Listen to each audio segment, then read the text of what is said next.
Hello guys, नमस्ते, इस्लाम, सत श्री अकाल, जय श्री राम। कैसे हैं आप लोग? होप आप सब अपने घर में ही होंगे, सुरक्षित होंगे और खुशहाल होंगे। मेरे जितने मुस्लिम सब्सक्राइबर्स हैं, व्यूवर्स हैं, आप सबको रमज़ान मुबारक। और यही मैं आग्रह करता हूँ आपसे भी, और चाहता हूँ आप भी यही आग्रह करें लोगों से कि ये जो त्यौहार है अपने घरों में ही मनाएं। वही सच्ची इबादत है। हमसे भी पूछें तो अभी हमारे नवरात्रे गए, हनुमान जयंती, रामनवमी, कल अक्षय तृतीया। ये वो त्यौहार हैं कि अगर हम डेली लाइफ में मंदिर ना भी जाएं तो इन दिनों तो इन खास दिन पे तो हम मंदिर जाते हैं, मत्था टेकते हैं, जल चढ़ाते हैं। लेकिन वो भी हम नहीं करे, सिर्फ इस चक्कर वो भी हमने नहीं किया, सिर्फ इस चक्कर में क्योंकि जो लॉकडाउन है कहीं ये ना टूट जाए। तो थोड़ी सख्त कदम है लेकिन हमको उठाने हैं, और यही सच्ची इबादत होगी। और थोड़ा मुश्किल वक्त है लेकिन सबको साथ देना है, यही मैं आग्रह करता हूँ आप सबसे। दूसरी बात, बहुत दुखद बात है, वीडियो शुरू करने से पहले उसके ऊपर थोड़ी बात कर लेते हैं। जो अलीगढ़ में रेप हुआ एक लड़की का, बड़ी ही दुखद खबर है और बहुत ही शर्म की बात है कि इन दिनों हमको ऐसी खबरें सुनने को मिल रही हैं। वो लड़की, उसका 4 दरिंदों ने रेप किया, और वो लड़की अपनी दादी की, मैं कहूँगा कि अपनी दादी की आखिरी एक इकलौती एक छड़ी थी, एक लाठी थी, वो आखिरी सहारा था उनका, वो भी अब इस दुनिया से चला गया। और उसका रेप किया गया। बाद में पंचायत बुलाई गई, पंचायत में जो सज़ा सुनाई गई 5 जूतों की और मुंह काला करने की लड़कों का। उसके बाद, उस वाक्य के बाद उस लड़की ने आत्महत्या कर ली और उसके बाद पुलिस एक्शन में आई है। शर्म की बात है ये, क्योंकि अगर इन दिनों भी हमको ऐसे किस्से सुनने को मिल रहे हैं तो मैं यही चाहता हूँ कि इनको कोई कानूनी सज़ा ना हो, कोई भी एक्शन ना लिया जाए इनके ऊपर प्रशासन द्वारा या कोर्ट द्वारा। जो कोरोना पॉजिटिव हैं इनको उनके संक्रमण में ले आएँ, उनके कांटेक्ट में ले आएँ, और जब ये कोरोना पॉजिटिव हो जाए इनको एक चेम्बर में बंद करके रख दिया जाए। ना इनको कोई ट्रीटमेंट इनका किया जाए, ना कोई इनको दवाई दी जाए। इनको ऐसे तड़प तड़प के मरने के लिए छोड़ देना चाहिए, और ऐसी मौत मरे ये लोग कि इनका परिवार, इनके जो प्रियजन हैं, वो भी इनकी लाश को, इनके शव को देखने की हिम्मत ना करें, छूने की हिम्मत ना करें, अंतिम संस्कार भी इनका ना हो। यही मैं चाहता हूँ। खैर, अब आ जाते हैं वीडियो पे, क्योंकि बहुत लोगों ने मेरे को कहा, सार्थक भाई, कि ये 2 जो नकली सरदार हैं पाकिस्तान के, उसके ऊपर आप वीडियो बनाए। तो आज मैं एक के ऊपर वीडियो बना रहा हूँ। ये औलख जो है, हरजीत औलख, आज मैं इसकी बहन चोदूँगा। और मैंने इसको पहले इसलिए चुना है क्योंकि हमारे हिंदुस्तान के बारे में तो पाकिस्तानी झाड़ू गलते ही रहते हैं, लेकिन ये वो आदमी हैं जो हमारे डॉक्टर्स हैं, जो हमारे स्टाफ है, जो हमारे नर्सिस हैं, जो हमारे कोरोना वॉरियर्स हैं, ये उनके खिलाफ वीडियो बना रहा है। और वो कह रहा है कि पाकिस्तान से सीखना चाहिए हिंदुस्तान को कि कैसे कोरोना से जंग जो है लड़ी जाती है। जिनके मन नहीं लड़, वो क्या लड़ेंगे जंग? मुझे आप एक चीज़ बताइए, इन हरामजादों के पास, अभी मैं देख रहा था, इनकी मीडिया जो कह रही है, चूतिया बना रही है, चूतिया। अगर इनकी आवाम से पूछेंगे, बड़ी वीडियो वायरल हो रही है कि कह रहे हैं जी 12,000 केसेस है जी, ये है वो है। एक्चुअली में पाकिस्तान में 8,000 मौतें हो चुकी हैं, जो वहाँ के लोग कह रहे हैं, और वहाँ के आंकड़े छुपाए जा रहे हैं। लेकिन फिर भी ये लोग बाज नहीं आ रहे। 400 मस्जिदें खुलवा दी इन लोगों ने, हाँ जी। और ये कह रहे जी पाकिस्तान से सीखो, ये सीखो। इन हरामजादों से पूछा जाए, अगर खासकर ये सरदार है, इस रंडी के बच्चे से पूछा जाए अगर कि भोसड़ी के तू सरदार है, अगर जब ननकाना साहब पे हमला हुआ था तो तू कहाँ चुप था? अपनी माँ की चूत में उंगली दे रहा था क्या तू भोसड़ी के? हैं, अपनी बहन को नंगा करवा रहा था मुल्लों के द्वारा। ये बड़े खुश हो रहे हैं कि चाइना ने जो दावा किया कि हमने वैक्सीन बना ली है, पाकिस्तान को हम दे रहे हैं। इनको पता नहीं है कि एक्सपेरिमेंट कर रहे हैं ये लोग, क्योंकि कुत्ते हैं ये लोग चाइना की नज़रों में, पूरे विश्व की नज़रों में। पहली बात तो इन हरामजादों को पता नहीं है कि चाइना इनके साथ क्या करता है। कुत्ते के मुंह से छीन के रोटी खाने वाली कौम है ये। जैसे तुम अपनी औरतें देते हो ना पाकिस्तानियों, मेरी बात सुन लो पहले, रंडी के बच्चों, जैसे तुम अपनी औरतें देते हो ना, पहले जब शादी करके तुम नई औरतें लेके आते हो तो तुम पहले अफगानियों को देते हो चोदने के लिए, फिर हिंदुस्तानियों को देते हो, अरबी को देते हो, चाइना वाले चोदते हैं, फिर जाके तुम्हें मिलती है तुम्हारी औरतें, है ना। तो वैसे ही तुम्हारे साथ ये होगा, पहले तुम पे एक्सपेरिमेंट किया जाएगा कि मरते हैं मरते पाकिस्तानी, हमें क्या लेना देना है। चाइना इतना कॉन्फिडेंट होता अपनी वैक्सीन के लिए तो पहले अपने लोगों पर ना टेस्ट करता, मादर चौदो। लेकिन जाहिल कौम है ये लोग, इनको समझ नहीं आता, इन हरामजादों को नहीं पता। ये कहते हैं कि मोदी को गालियां दे रहे हैं कि मोदी को आता नहीं काम करना। अब लड़ुओं के बच्चों, बिल गेट्स, तुमने नाम सुना नहीं होगा बिल गेट्स का, दुनिया का सबसे अमीर आदमी है बिल गेट्स। उसने मोदी को चिट्ठी लिख के, हैं जी, चिट्ठी लिख के मोदी को उनके काम की तारीफ की है, प्रशंसा करी है और कहा गया है कि विश्व को मोदी की नीति से सीखना चाहिए। लेकिन तुम जाहिलों को नहीं पता होगा, है ना, 60 से ज़्यादा कंट्रियों में हाइड्रोक्सीक्लोरोक्विन जो दवाई है वो मोदी ने सप्लाई करी है। और सुनने वाली बात है इसमें उज़्बेकिस्तान, कज़ाकिस्तान, अल्जीरिया, अफ़गानिस्तान, ये सारी मुस्लिम कंट्रीज़ हैं। लेकिन तुम जाहिल के लोग जाहिल ही रहोगे। मक्का मदीना तक बंद है, वहाँ पे जाना बंद है, लेकिन तुम लोगों को अकल नहीं आने वाली हैं।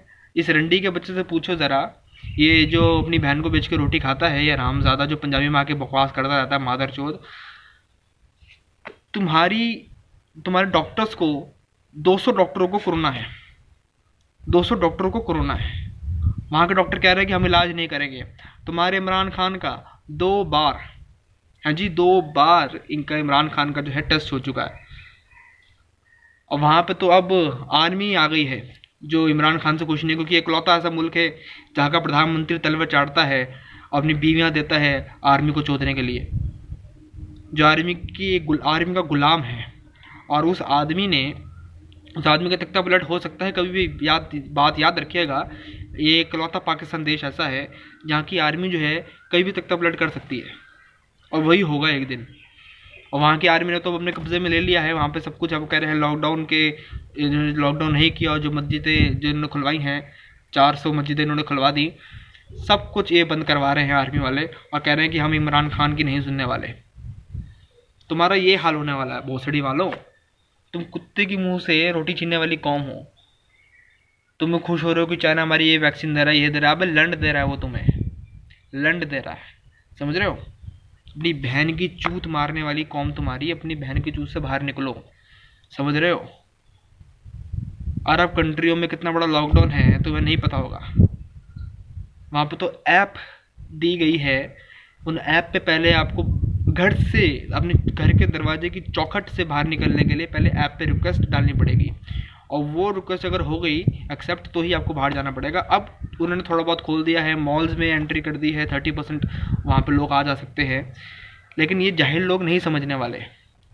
पाकिस्तान का इतना बुरा हाल होने वाला है, कब्रिस्तान में उनको जगह नहीं मिलने वाली दफनाने के लिए। ये तुम्हारे इमरान खान ने कहा था, मादर चौध साले। लेकिन ये अपनी बहन को सिर्फ बेच सकते हैं और कुछ नहीं कर सकते। इनकी माँ बहनों, एक दिन ऐसा आएगा कि पाकिस्तान की माँ बहनें कहेंगी कि हम नहीं जाने वाले, हम चले जाएंगे हिंदुस्तान के लोगों से चुदने, हम चले जाएंगे अफगानिस्तान के लोगों से चुदने, लेकिन मरेंगे नहीं पाकिस्तान में रह के। समझ रहे हो तुम लोग। ये कटे लंड, ये आधे अधूरे लंड, ये क्या करेंगे। इनके पैदा होते इनके पास लंड तो बुरा होता नहीं है। ये क्या, ये भोसड़ी की अपनी औरतों की, अपने देश की हिफाजत करेंगे। जाहिल कौम है वहाँ पे, जाहिल। वहाँ पे 25% लोगों को रोटी नहीं मिलती, एक वक्त की रोटी नहीं मिलती वहाँ पे 25% लोगों को वहाँ पे। हरामजादे कहेंगे। एक मुल्क जो 22 करोड़ की आबादी वाला है, चलिए अगर इन्हीं के सरकारी आंकड़े लें अगर, तो एक ये मुल्क है जिसमें 22 करोड़ की आबादी है, जहाँ 14,000 केसेस हैं। वो उस देश को कह रहा है जो 130 करोड़ की भागदौड़ समझ रहा है, जहाँ पे 27,000 केसेस है। तो इस रेशो में कोई फ़र्क तुम्हें दिखता नहीं दिखता, माँ के लौड़ा हैं, मादर चौध कहेंगे। ये भोसड़ी के नकलदार समझते हैं हमने आपको। जब ये अपनी मस्जिदों में, जब तू भोसड़ी के ननकाना साहब पे हमला हुआ तब तेरी ज़बान नहीं खोली, क्योंकि तुम अपनी मस्जिदों में तुम अपनी माँ बहन भेज दी थी चोदने के लिए। मौलाना तेरी बहन की चूत में उंगली कर रहा था, तब तो तू नहीं बोला भोसड़ी के, हैं मादर चौध। हिंदुस्तान हिंदुस्तान हिंदुस्तान हिंदुस्तान और एक आरएसएस से कितनी गांड पड़ती है, पहले ही बोल चुका हूँ कि बेटे 4 4 शेर भेज दिए ना आरएसएस के, 4 शेर, तुम्हारा मुसलमान नहीं रहेगा वहाँ पे, पाकिस्तान के मुसलमान माइनॉरिटी हो जाएंगे। पहली बात बोल चुका हूँ, समझ रहे हो। एक एक करके तुम्हारी औरतों को खड़े कर देंगे हम, बहन का लौड़ा, लेकिन हम कर देंगे नहीं, क्योंकि हमारे में एक रिस्पेक्ट है, समझ रहे हो, तुम्हारी औरतों को लेके भी। लेकिन तुम जो अपनी जाहिलता पे आ जाते हो ना, तो फिर हमें भी आना पड़ता है तुम्हारे को तुम्हारी औकात दिखाने के लिए, क्योंकि तुम हो तो हमारी पैदाइश, समझ रहे हो। आधे अधूरे लंड हो, तुम्हारे पास लंड भी नहीं पूरा होता, भोसड़ी के हमारी झाट के बराबर हो तुम लोग, समझ रहे हो। तुम कुत्ते का मूत पीने वाली कौम हो, तुम सुअर का मूत पीने वाली कौम हो, भोसड़ी के गांड चाटू, मादर चोद कहेंगे। और ये जितने भी पाकिस्तान के यूट्यूबर हैं, पहले मैं उनको बता दूं कि जो तुम्हारे लोग जो कह रहे हैं ना कि तुम्हारी मीडिया और तुम्हारी सरकार जो आंकड़े छुपा रही है मरने के लिए, पहले उनको जाके देखो और सच से जो है अवगत कराओ लोगों को, भोसड़ियों वालों, कि क्या होने वाला है तुम्हारे देश में। ऐसी मौत आ जाए कि तुम्हारे देश में कुछ छूने वाला नहीं मिलेगा, तुम्हारे परिवार को हमसे संस्कार करने वाला नहीं मिलेगा, मादर चौदों। मेरा थोड़ा गला खराब है इसलिए मैं अभी तो थोड़ा कम बोल रहा हूँ, नहीं तो तुम्हारी बहन को मैं खड़े खड़े लंड दे दूँ, समझ रहे हो भोसड़ी वालों। कॉन्डम खरीदने के पैसे नहीं है मादर चौदह के पास, चले भोसड़ी के हम ये करेंगे वो करेंगे, लंड मेरा मादर चौद, भोसड़ी वाले कहेंगे। इनको जितनी गाली दे दो, पहली बात तो मन नहीं करता, क्योंकि आज जो माहौल चल रहा है देश के अंदर, दुनिया के अंदर, माफ़ कीजिएगा, मन नहीं करता इनको बोलने का। लेकिन जब लोग बोलते हैं कि हर दफ़ा इनको सुनाओ सुनाओ सुनाओ, तो फिर अपनी पे आना पड़ता है। अभी तो मेरा गला ख़राब है इसलिए मैं इनको बता दूं कि अपनी औकात में रहना चाहिए इनको, मादर चौदों को, क्या लावड़े। चलिए, आप दूसरी बात मैं आपसे कहना चाहूँगा कि मेरे से किसी ने पूछा कि सारदा भाई आपका डेली रूटीन क्या है और आप कैसे अपने घर में इन टाइम पास करो, तो मैं बता दूं। और आपसे मैं यही कहूँगा, देखिए मैं सुबह 6 बजे उठता हूँ योगा करने के लिए, और 2.5 घंटे मेरा योगा चलता है। फिर दोपहर में मैं एक्सरसाइज करता हूँ विद डम्बल्स, कुछ भी करना है लेकिन वर्कआउट करना है, तो मेरा ये रूटीन है। और मैं सोता थोड़ा कम हूँ, क्योंकि योगा करने का जो बेसिक फंडा यही है, और जो बेसिक फ़ायदा होता है योगा करने से, मैं स्टोरीज भी डालते रहता हूँ इंस्टाग्राम वगैरह पे, आपने देखी भी होगी जो मेरे लोग होंगे। तो जो फ़ायदा यही होता है कि योगा आपको थकने नहीं देता, योगा का फ़ायदा यही है। और हीमोग्लोबिन जो आपका होता है, हीमोग्लोबिन जो होता है वो आपका बढ़ता है।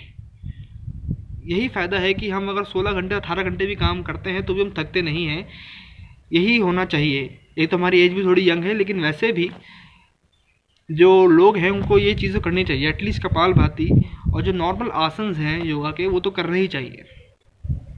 यही आप करें, क्योंकि इन दिनों या तो अपना शरीर बना लें तो ज़्यादा अच्छा है, अपने शरीर पे ध्यान दे लें, क्योंकि उसके बाद एक रूटीन बन जाएगा। जब लॉकडाउन खुलेगा तो कम से कम सुबह सुबह उठने का जो हमारा रूटीन होता है वो बन जाएगा, और जल्दी सोने का हमारा जो रूटीन है वो बन जाएगा। फिर ये टूटेगा नहीं अगर हम इन दिनों रूटीन बना लेते हैं तो। बाकी अपने घर में रहें, सुरक्षित रहें। और नेक्स्ट वीडियो मैं देखूंगा जो दूसरा एक चूतिया है, क्या नाम है इसका, जसपाल जट, उसके ऊपर वीडियो बनाऊँ। अगर कोई और केस नहीं होता है तो, उससे पहले कुछ और नहीं चलता है तो। आपने घर में रहें, सुरक्षित रहें, बहुत ज़रूरी काम हो तभी बाहर निकलें, और अपने परिवार का ख्याल रखें। चलते दोस्तों, जय हिंद।